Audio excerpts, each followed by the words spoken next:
Hi guys, it's Randy with Direct Action Combat Performance. Today, the exercise and the workout that you'll see before you is with regard to shoulder mobility and neck strengthening. Why these two components of our body are really important is from a combative perspective, having bulletproof shoulders and good range of motion will afford you the ability to A, prevent injuries in the event that you are under load in those end ranges.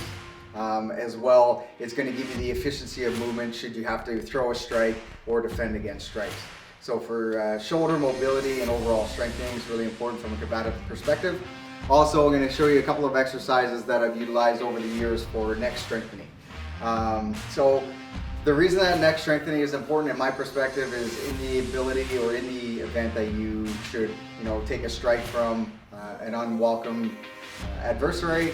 Having a strong neck will, in most cases, help prevent against knockout. It'll also help you become more resilient to the sustainment of strikes to the head. So overall, it's just a great component of the body to strengthen to ensure that you're more resilient in the event that a physical altercation should ensue. All right, so what we'll need for today's exercise, I've got a couple of things laid out for you with regard to tools and resources. There's lots of stuff out there to help you out with it, but for today what you'll see is a couple of different weights of TheraBand or resistance band. So we've got a red one here, a blue one, and we also have a couple of resistance bands here of different weight and different colors. So I'll explain as we go through it, but just understand that these are a couple of tools that you could use to help build up these muscle components to keep the shoulders strong and mobile, as well as the neck basically bulletproof is what we're after. As well, you'll see a couple of lightweight dumbbells. I'll show you something with the Bosu ball, and then a real light 5-pound kettlebell. So, it looks like a lot of equipment, but really you can make do with even less than this, so even more of a minimalist approach. But altogether, this is what we have today, and I'll show you a couple of exercises. All right, so the first one, let's talk about internal and external rotation with regard to the shoulder. So there's an exercise I like to do, probably spend at least 4 or 5 minutes prior to every workout, giving the shoulders a little bit of attention. It helps, get the body moving. It also helps formulate a connection between the body and brain for the exercises that are about to come. All right, so a real light band. First exercise I'll show you is with regard to facing the anchor point. So you can use something on the wall. If you have the luxury of a piece of gym equipment at home, you can use something as such. All right, so how we have this set up is just basically a girth hitch around that fixed point. And then the first exercise will have a thumb up posture. We're going to situate our feet where you may have to make an adjustment forward or back to find that sweet spot given the length of the band. But the first exercise, basically what we're after is pulling the shoulders in the rear scap into place. So what we're trying to avoid is having the shoulders roll too far forward, but instead we want to set the rear scap in place. So a neutral shoulder position is commonly referred to when the ear and the shoulder are relatively in line. If it's too far forward or too far back, then it's not necessarily a neutral position. All right, so the first exercise is going to be a high pull. So what we're trying to do is engage our core and really adjust our pelvic bone so we don't have that arch in the back. So engage in the core. As we pull the cable and pull that resistant band, we want to pull the elbows up and high towards where our ear line would be. Once we have it in this position, we want to lock our wrist in place. Then we're going to rotate the shoulders up like so. So as we rotate the elbows down and the shoulders up, now we have our knuckles facing the ceiling and we want to press straight up. So all together it looks like this. High pull backwards, rotate up, and then press it straight forward. So if you notice, the resistance of the band has a tendency to pull our hands forward. So by engaging our core and engaging those rear stabilizing shoulder muscles, we're going to force the hands in the upward position so our ears are in relative line to our biceps, like so. All right, and then what we would do is bring the weight down or bring the resistance down, rotate forward, and then in. So again, adjust the feet if you need to find that sweet spot of resistance. High pull, wrists are locked, rotate up, and then press. Nice and slow. These particular exercises, don't really need a time restraint put upon them, but more maybe a repetition. So because it is lightweight, it can be intense when it's conducted slowly. So ideally we try to reach for between 15 and 20 reps, nice and slow. All right, so the press up, rotate down, hit the internal and external rotation component, as well as squeezing the shoulder blades together, which is forcing the engagement of all the stabilizing muscles around the rotator cuff. So it's a great exercise, great exercise for pre-workout or post-workout. And again, do that for maybe 15 to 20 reps, and then we'll rotate the position. All right, so a couple of different weights.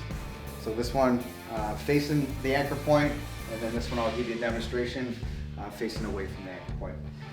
So the motion is very, very similar. The way I like to set it up is about have the girth hitch onto the anchor point, somewhere around your neck height for the adjustment. I find just a little bit too high, you gotta contend with it around your head. A little bit too low, and you gotta contend with it around your shoulders. All right, so we'll set ourselves up like so. Situate your feet so there's a little bit of resistance onto the band.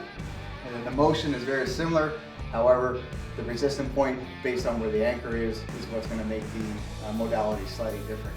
All right, so from this position here, we're gonna press out, knuckles come together, elbows will then revert towards where the anchor point is, rotate straight up, keeping the wrist locked. So we're gonna try not to flex the wrist too much, keeping the wrist locked, press straight up, being cognizant of what's going on with the core and the pelvis.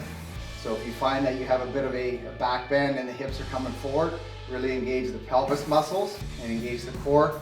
So when you're in this position here, you can allow the knuckles to come together over your head. Biceps are relative line to your ear. Straight down, rotate, and then fold. So in, up, down, and out. And again, we would do this repetition for maybe 15 to 20. We want to be sweating at the end of it a little bit. And remember guys, you know, to hit that level of intensity or a specific level of intensity, it doesn't always have to be fast and explosive. It sometimes can be slow and deliberate. You can still really activate a component of your energy system to get the heart rate elevated and really start to break a sweat. So these are great exercises for the shoulder, internal and external rotation, as well as overall stability around the shoulder blade. All right, so the rotator cuff is really going to prevent a lot of injuries, and it's going to enable you to be more athletic and combatively sound. So another exercise we'll do is, again, from the anchor point, you know, somewhere situated about shoulder height. Again, lock the wrist, and then what we'll have is contact with the elbow and the hip bone or your lower rib, floating rib in this position here. And then we're gonna adjust our feet a little bit so it puts tension onto the cable, and we're gonna get into that sweet spot of the end range zone. So every body is a little bit different, so your end range might be slightly different than your buddy's. But what we want is to feel a little bit of tension, a little bit of discomfort is good. If we feel pain in any way, pain is no good, so we'll make that adjustment, take away the pain, but leave the discomfort in place, which is good. All right, so adjust the position here, and then we're gonna rotate inward for a pause, and then outward for a pause. And then we're really trying to challenge that end range zone, you know, and we're talking about, you know, subtle degrees of increase. So over time, we're gonna make those adjustments with our feet. We're really gonna find that level of discomfort and then hang out in those areas, you know, temporarily. So we don't wanna create pain, but we do wanna create a little bit of discomfort. And again, we get into that position, trying to avoid having the elbow flare away from the side, keeping that locked in, keeping the wrist locked, and then internal rotation, external resistance, and then we'll change the position. So the anchor point stays the same, the hand position is slightly different. Adjust our feet as we need to based on the weight of the cable or weight of the resistance band. And then external, internal resistance, and then we're going to fight against that resistance through the entire range of motion. Right? So we want to feel that straight pull right inside of the rotator cuff itself, keeping everything locked in, and be cognizant if the shoulder starts to fall out of place. Be aware of that, adjust it, set your rear scapula into place, and then move through that range of motion. Right? So internal, external rotation, great for the overall strengthening and bulletproofness of the rotator cuff and the overall shoulder as a whole. All right, so there's a couple exercises you can try out. Again, higher repetition is ideal. We do want to feel the burn. Again, staying away from pain, but flirting with a little bit of discomfort is a good thing. Another exercise for the shoulder, you don't necessarily need a Bosu ball. If you have a bench is ideal. Ideally, though, what we want is for this next exercise, we want to have our shoulders slightly elevated, which is going to enable us to move through a specific range of motion with our belly up posture, and this is going to help open up the chest, the pec muscles that are connected into your bicep tendons, and it's going to elongate the entire component of your upper body. All right, so something where we can get the shoulder blades off the ground and create a little bit of a buffer so we can move through those range of motion. So I like to use a Bosu ball personally, but if you have a bench at home or stack a series of towels together, you can do that as well. All right. So for this one, got our super lightweight. It's a 5-pound kettlebell. The weight is less important than being able to move that weight through the ranges of motion. The way I like to set it up is I like to engage my neck muscles at the same time. So I don't want to rest my head. I want to keep my head and neck activated. And as we palm the kettlebell like so, we're literally going to rest one hand, so the non-activation hand, just rest it on your belly, keeping the glutes engaged and the hips off of the ground.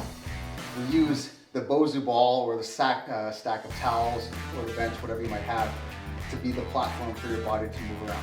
Right? So what we're going to do is we're going to move through the range of motion from the 12 o'clock position to the 6 o'clock position with little pulses. Right? So as we get it into position, little pulses throughout that range of motion.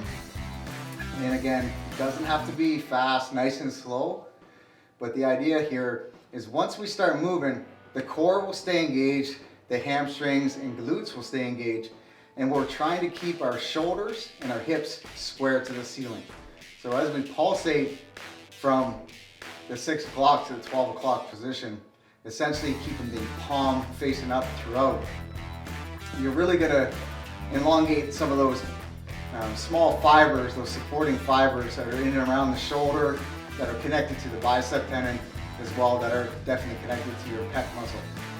So using this range of motion is going to help develop those areas of discomfort and where it does feel a little bit sticky.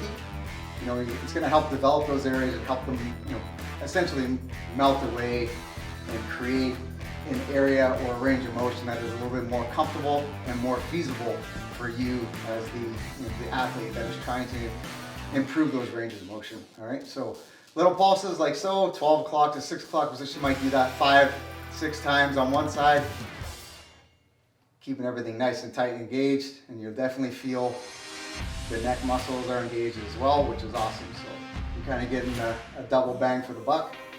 And then from there, we'll just switch it over and do the exact same things. The last one I'll show you for the shoulder before we switch into the neck is, again, a super lightweight is all that's required. In this particular case, I have some 8-pound dumbbells. For the demonstration, I'll stick with the 5-pound kettlebell. It's really what you have available at home. You use a can of soup. You can use something that's, a weight that you can maneuver through that range of motion that's comfortable for you. So everybody's a little bit different. You use what you have available for you. So this next exercise, if you've done yoga before, I think this is commonly referred to as child's pose. Right? So, the knees are pointed out nice and wide. The toes are touching underneath of your backside. And then we're going to get into this position with a full extension, and the head will literally rest onto the ground. All right, so we allow our neck and head to rest onto the ground. One hand, the hand that you're going to activate with the weight, the other hand can just stay flat on the ground. So as we get the weight in hand, just like so, the idea of this position is one hand adds support, and then the other hand does the activation. So what we're going to do is we're going to literally lift that weight only a couple of inches off the ground. And lift it off the ground, hold it for a pause, and then release it. All right, so it doesn't look like much from the view of the viewers at home, but trust me, when you try it a couple of times, you're going to see that the intensity of this small range of motion is really, really powerful. All right, so in this position here, you're going to grab the weight, and with a straight arm, the palm down posture in this particular case, so you're going to keep the palm facing down, grab the weight, and you literally just lift it up, pause, and then release. Do that for a series of maybe 5 to 10 reps on one side, and then we'll switch and move to the other side. So once again, grab onto the weight, arms are extended, one hand is supporting, the other hand is lifting. As we lift, and then release. Take a deep breath, really fill your belly with as much oxygen as you possibly can. Lift, and release. Again, 5 to 10 reps. Give yourself a break, switch it over. Palm down posture, the opposite hand is in support. Once you're ready to go, engage the muscles and try to lift with the arms straight. So the range of motion, depending on the individual, it might be a couple of inches. You might be fortunate enough to be, a foot off the ground. But the idea is we're trying to increase that range of motion with the little bit of weight that we have. So nice and slow, nice and easy. Lift the weight. Take a pause and then relax. One more time. Lift the weight, arms stay straight as possible. And then relax. All right guys, so for overall shoulder stability, range of motion, and just really trying to keep those shoulders strong through the various ranges of motion that you can imagine in a combative context. So whether we're striking or we have our hands on somebody, there's a lot of torque, torsion, and push and pull that happens, and it all happens, the majority of it happens with the shoulders. So there's a lot of strain that goes onto the shoulders. So if you can take 5, 10, 15 minutes, either pre-workout or post-workout, to give your shoulders a little bit of attention, perhaps you could be fortunate enough to be, unlike myself, who's gone through reconstructive shoulder surgery on both my right and left side. That could have been avoidable. Had I had the knowledge of this stuff, 10 years ago, maybe it would have been avoidable. But I've been fortunate enough to work with some great athletic therapists and some great physiotherapists who've given me the knowledge and given me these tools and exercises that I've now made part of my regimen for my day-to-day workouts. All right guys, so there you have it. There is a tutorial on shoulder mobility, a few pieces of equipment that you'll need, inexpensive resistance bands of different weights.